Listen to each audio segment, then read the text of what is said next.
கனமழையால் கூவமாற்றில் வெள்ளம் ஏற்பட்டு மதுரவாயல் நொளம்பூர் தரைப்பாலம் நீரில் மூழ்கியிருக்கிறது. தொடர்பான விவரங்களை செய்தியாளர் சுரேந்தர் வழங்க கேட்கலாம். சுரேந்தர், வணக்கம். இந்த தரைப்பாலத்தின் மேல் எத்தனை அடிக்கு மேல இந்த நீரானது கடந்து செல்கிறது? தொடர்பான விவரங்களை பதிவு பண்ணலாம் சுரேந்தர். வணக்கம். பெக்ஜாம் புயல் எதிரொலியாக தரைப்பாலங்கள் சுமார் 2க்கும் மேற்பட்ட தரைப்பாலங்கள் நீரில் மூழ்கப்பட்டுள்ள சம்பவம் இந்த பகுதியில் பெரும் பரபரப்பை ஏற்படுத்தியிருக்கிறது.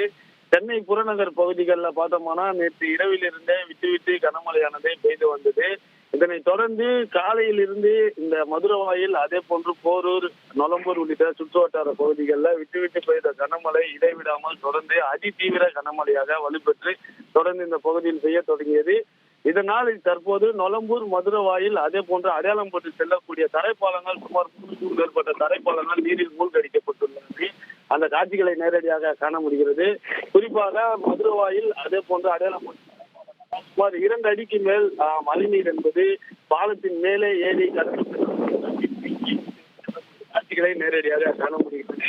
இதனால் தற்போது மதுரவாயில் போலீசார் இந்த பகுதியினர் பொதுமக்கள், அதே போன்று யாரும் இந்த தரைப்பாலங்களை பயன்படுத்த முடியாத வகையில இரும்பு தகடுகள் அடிக்கப்பட்டு தீவிர கண்காணிப்புல இந்த பகுதியில ஈடுபட்டு வரக்கூடிய சூழலும் நேரடியாக காணப்படுகிறது. மேலும் புயல் எச்சரிக்கை முடியும் வரை பொதுமக்கள் யாரும் இந்த பகுதிக்கு வர வேண்டாம் என அறிவிப்பு பலகையும் இந்த பகுதியில காவல்துறை சார்பாக வைக்கப்பட்டு தீவிர பாதுகாப்பு பணியில ஈடுபட்டு வருகின்றனர். இருப்பினும் மழையின் தாக்கம் தொடர்ந்து அதிகரித்து வருவதால கூவமாற்றின் மீது 2 அடிக்கு மேல் மழைநீர் என்பது செல்லக்கூடிய சூழலை நேரடியாக காண முடிகிறது.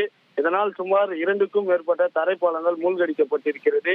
தொடர்ந்து பாதுகாப்பு பணியிலும் பொதுமக்கள் யாரும் உள்ளே வராத வகையிலும் தொடர்ந்து போலீசார் தீவிர கண்காணிப்பில் ஈடுபட்டு வருகின்றனர்.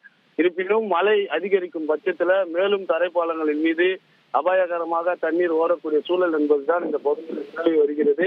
கடந்த முறை பெய்த மழைக்கு இதே போன்று தரைப்பாலங்கள்ல சுமார் 2க்கும் மேற்பட்டோர் நீரில் அடித்து செல்லப்பட்டு உயிரிழந்த நிலையில தற்போது பெக்ஜாம் புயல் காரணமாக தற்போது தண்ணீர் என்பது இந்த பகுதியில் பெருக்கெடுத்து ஓடக்கூடிய சூழலை காண முடிகிறது.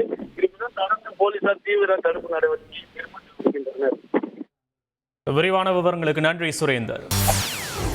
செய்திகளை உடனுக்குடன் தெரிந்து கொள்ள உடனே சப்ஸ்கிரைப் பண்ணுங்க.